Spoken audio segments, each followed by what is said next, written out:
Sunday on cycle રાષ્ટ્રીય રમતગમત દિવસની ઉજવણીના ભાગરૂપે સાયક્લોથોન યોજાઈ। સાયક્લોથોનને કેન્દ્રીય જળશક્તિ મંત્રી સી આર પાટીલે ફ્લેગ ઓફ આપી પ્રસ્થાન કરાવ્યું।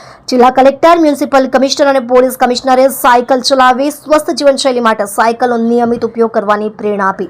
પોલીસ પરેડ ગ્રાઉન્ડે 1500થી વધુ સાયકલિસ્ટોએ ભર વરસાદમાં 13 કિલોમીટર સાયકલ ચલાવી ફિટ ઇન્ડિયાનો સંદેશો આપ્યો। સુરતવાસીઓને સાયકલ ચલાવવા પ્રોત્સાહિત કરી આરોગ્યપ્રદ જીવનશૈલી અપનાવવા પ્રેરિત કરાયા।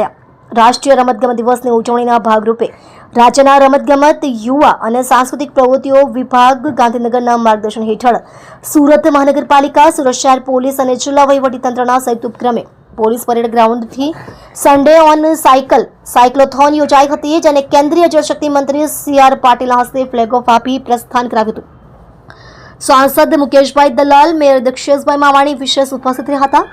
સ્વસ્થ ગુજરાત, મેદસ્વીતા મુક્ત ગુજરાતના સંદેશો સાથે સુરતીઓએ વહેલી સવારે ભર વરસાદમાં પોલીસ પરેડ ગ્રાઉન્ડથી વાય જંકશન થઈ પરત પોલીસ પરેડ ગ્રાઉન્ડ સુધીની 13 કિલોમીટર સાયક્લોથોનમાં 1500થી વધુ સાયકલિસ્ટોએ ફિટ ઇન્ડિયાનો સંદેશ આપ્યો હતો। સાયક્લોથોનમાં નાગરિકો, યુવાનો અને અધિકારીઓએ દૈનિક જીવનમાં કસરતને અપનાવવાની પ્રતિબદ્ધતા વ્યક્ત કરી હતી। જિલ્લા collector doctor Saurabh Pardhi, municipal commissioner Shalini Agrawal અને પોલીસ કમિશનર અનુપમસિંહ ગહેલોત સહિત પોલીસ અધિકારીઓએ સાયકલ ચલાવી સ્વસ્થ જીવનશૈલી માટે સાયકલનો નિયમિત ઉપયોગ કરવાની પ્રેરણા આપી હતી।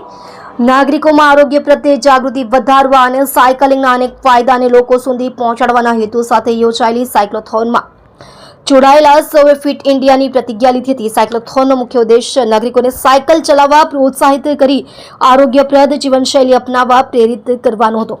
આ પ્રસંગે ધારાસભ્ય Mohanbhai Dhodiya, deputy mayor doctor Narendra Patil, સ્થાયી સમિતિ અધ્યક્ષ રાજન પટેલ, શહેર સંગઠન અધ્યક્ષ પરેશભાઈ પટેલ, મનપા તેમજ પોલીસ અધિકારીઓ, અધિકારીઓ, બાળકો, વડીલો, યોગ પ્રેમીઓ, શાળાના વિદ્યાર્થીઓ સહિત સાયકલિસ્ટો સાયક્લોથોનમાં જોડાયા હતા।